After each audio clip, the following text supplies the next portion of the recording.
Hi guys, so meron tayo ulit na garden soil na binili. Lalagay ulit natin yan sa ating mga pananim dun sa may area ng ating halamang gulay at dun sa may halaman nating mga roses. So yan. At ito ang ating mga halamang gulay. Ayan. Meron na tayong tumutubong patola dyan, bunga ng patola. So, nandiyan yung ating kangkong, alokbati. Ayan. At kung ano-ano pang mga halaman na gulay. Ito ang ating masustansyang malunggay, puno ng malunggay. So, yan guys. Katulad ng halamang gulay, lalagyan natin ng lupa.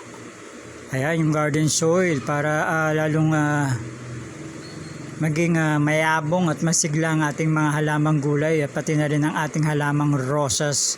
Lagyan din natin ng garden soil. Presko at sariwang hangin ang malalanggap mo dito sa aming bakuran. At ito naman ang aming pine tree na tuwan-tuwa kami sa kanyang paglaki. Ayan, napakaganda niyan nga.